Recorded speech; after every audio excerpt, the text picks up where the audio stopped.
අයිබෝවන් හිතවත් වික්‍රමයාතුර ජනමාධ්‍ය සහෝදරවරුනි අද අපේ නියෝජ්‍ය ලේකම් සරත් රන්සිංහ සහෝදරයාත් අපේ වෘත්තීය ලේකම් රවි ද සිල්වා සහෝදරයාත් මා සමග මේ සාකච්ඡාවට සහභාගී වෙනවා.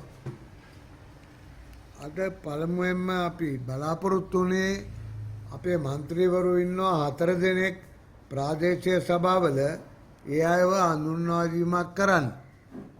ඊළඟට බලාපොරොත්තු වුණේ අපේ සංවිධායකයෝ පත් කරලා ඉන්නවා ඒ අයගෙන් එක්කෙනා බැගින් මේ ජනමාධ්‍ය සාකච්ඡාවේදී හඳුන්වා දෙන්න. නමුත් ඒ අය කවුරුවත් ඇවිල්ලා නැහැ තාම. ඒ නිසා ඒ කාරණය දැන් අද න්‍යාය පත්‍රයට ගන්න බෑ. මම කල්පනා කරා පළමුව කරුණු දැක්වීමක් කරන්න කෙටියෙන් ඊට පසුව ඔබගේ ප්‍රශ්න වලට උත්තර දෙන්න.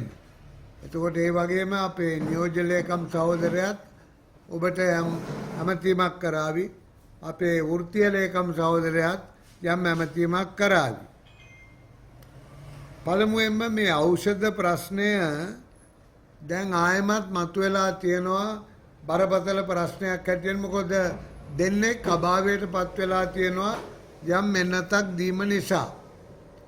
දැන් ඒ එන්නත අපේ ජාතික ඖෂධ නියාමන අධිකාරිය අනුමත කළ එන්නතක්ද නැද්ද කියන එක තමයි තිබෙන ප්‍රශ්නය. ජාතික ඖෂධ නියාමන අධිකාරිය අනුමත කරපු එකක් නම් ඒකේ සම්පූර්ණ වගකීම් බාර ගන්න ඕන ජාතික ඖෂධ නියාමන අධිකාරිය. එයා යමක් අනුමත කරන්න ඉස්සෙල්ලා එහි තියෙන ආරක්ෂිතභාවය සම්පූර්ණයෙන්ම සෑහීමටපත් විය යුතුයි ඒ අය. දැන් කෙසේ හෝ නමුත් මේ එන්නත භාවිතා කිරීම දැන් ඉවත් කරලා තියෙනවා. දැන් ඒකෙන් තේරෙනවා මේ එන්නත එක්තරා විදියකට අනුමත කළ නොහැකි එන්නතක් බව අපේ ප්‍රධාන ඖෂධ නියාමන අධිකාරියත් අපේ ඖෂධ පිළිබඳ වගකිවිය යුතු ප්‍රධාන අධ්‍යක්ෂකවරුත් මේ වෙනකොට ඒ ඖෂධය අපි ආයමත් භාවිතා නොකර පැත්තකින් තියමුයි කියන අදහසේ ඉන්න බව පේනවා. ඉතින් මම හිතන්නේ ලෝකයේ ඔය ඖෂධ භාවිතයේදීත් ඖෂධ නිපදවීමේදීත් ඇතිවෙන එක ප්‍රශ්නයක් තමයි යම් ඖෂධවල හොඳ නරක අන්තිමට තීන්දුව වෙන්නේ ඖෂධ භාවිතය. අපිට ඖෂධ භාවිතයේදී පුළුවන්කමක් නැහැ සියල්ල සම්පූර්ණයෙන්ම ඒ ඖෂධයේ නිරුපද්‍රිතතාවය සම්පූර්ණයෙන්ම තහවුරු කරගෙන ඉන් පස්සේ ඒ ඖෂධය භාවිතා කරන එක එහෙමම ප්‍රායෝගිකව කරන දෙයක් නෙවෙයි. සමහර විට මේ වාගේ අවදානමක් ඇති වෙන අවස්ථාවලුත් තියෙනවා.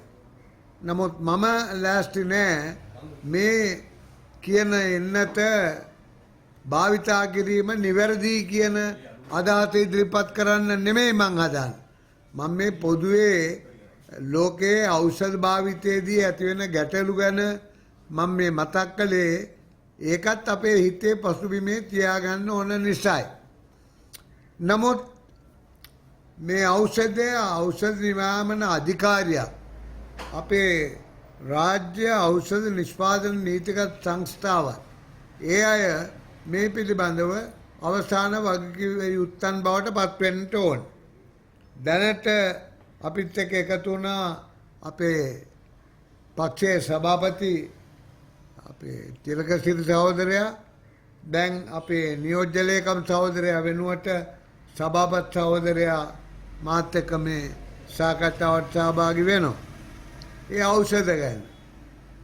දැන් මේ ඖෂධ ගැන අන්තිම වචනය තමයි අපි 100% ඖෂධ පිළිබඳව ඒවායේ සුරක්ෂිතතාවය පිළිබඳව තහවුරු කරගත්තු නිගමනයක් ඇතුව තමයි ඖෂධ භාවිතා කරන්න ඕන.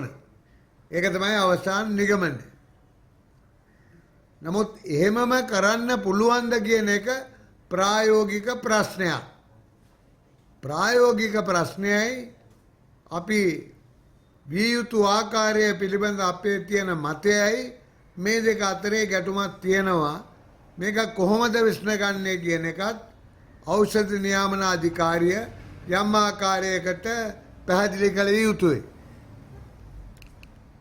ඊළඟට මේ ඖෂධ පිළිබඳව තියෙන කාරණය තමයි හරි ප්‍රසම්පාදන ක්‍රමයකින් මේවා ලබා ගත්තාද එහෙම නැත්නම් ප්‍රසම්පාදන ක්‍රමය මගහැරලා මේවා මිලදී ගත්තාද එක්කෝ වැරදි ප්‍රසම්පාදන ක්‍රමයක් උඩ යාම නිසා මේ ඖෂධ මිලදී ගන්න යෙදුනාද මෙන්න මේවා හරියට බැලිය යුතුයි. හරි ප්‍රසම්පාදනයක් නැතුව මේවා ගත්තා නම් එහෙනම් ඒකේ තියෙන යම් සැකයක් ඒ ඖෂධ ගැනීමට යම් හේතුවක් නිසා යම් අයුතු ප්‍රයෝජනයක් ගැනීම සඳහා ඒ ඖෂධ බාරගත්තයි කියලා. හරි ප්‍රසම්පාදනයක් නොමැතිකමේ හේතුව එක්තරා විදියකට මේ ඖෂධ කොහොම හරි මිලදී ගන්න ඕනේ. ඒ සමාගමයි මේ ඖෂධ මිලදී ගන්න අපේ ඖෂධ මිලදී ගන්න අංශයයි අතර ගනුදෙනුවක් වුණාද කියන සැකය තියෙනවා. මෙන්න මේ ඔක්කොම මේ සාකච්ඡාවට ඇතුළත්. දැන් ඒ කාරණාව මම එතනින් නවත්තනවා. ඊළඟට මේ ආපදාව. ආපදාව නිසා හානියට පත්වී ඉන්නා වූ ජනයාගෙන් ඉතා විශාල වැඩි දෙනා මේ රටේ දුප්පතුන්ගේ ගණයට වැටෙන අය. එහෙම නැත්නම් දුප්පත්කමේ අද්දරේ ඉන්න අය. ඒ කියන්නේ මේ රටේ 50% දුප්පත්කමේ හෝ දුප්පත්කමේ අද්දරේ ඉන්න අය. මේක ලෝක බැංකුව පිළි අරගෙන කියලා තියෙනවා. එතකොට මේ අයගේම කොටසක් තමයි මේ ආපදාවට ගොදුරු වුනේ. ඒ නිසා ආපදාවට ගොදුරු වෙච්ච අය අනික් පැත්තෙන් දුප්පත්කම අද්දරත් ඉන්නා වූ මේ රටේ ඉතාමත්ම අඩු ආදායම්ලාභී ජනතාව. දැන් මේ අයට දැන් දීගෙන යනවා යම් යම් කාරණා වෙනුවෙන් මුදල්. එකක් ගෙවල් සුද්ධ කරගන්න, එකක් කැඩිච්ච ගෙවල් හදාගන්න, එකක් අලුත් ගෙවල් හොයාගන්න, එකක් ඒගොල්ලන්ගේ මාසික නඩත්තුව ගෙනියන්න ආදි වශයෙන් මුදල් දීගෙන යනවා. දැන් මේ මුදල් ප්‍රමාණය ඉවර වෙනවා ඒ කටයුතු කරන්නම. ඉතින් මුදල් ප්‍රමාණය ඉවර වෙනවා නම් ඒ දුන්නු කටයුතු ඉවර කරන්නම එනම් මේ ආගේ ජීවිතය ගෙන යාමට තවත් මුදල් ක්‍රමයක් උවමනයි. මුදල් ක්‍රමයක් නෙවෙයි දැන් මුදල් ආධාරයක් උවමනයි.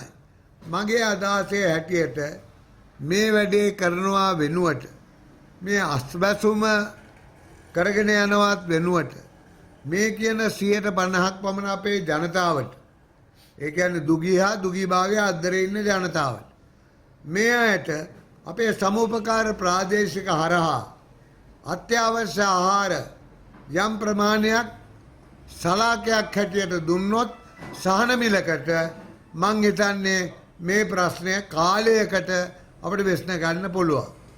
ඒක හැමදාම අපි දී යුතුද නැද්ද කියන එක රැඳෙන්නේ මේ 50%ක් පමණ වූ ජනතාවගේ ආදායම වැඩි වෙනවද ඒ අයට තමන්ගේම ආදායමක් උපද්ද ගන්න පුළුවන් වෙනවද කියන කාරණාව අනුවයි.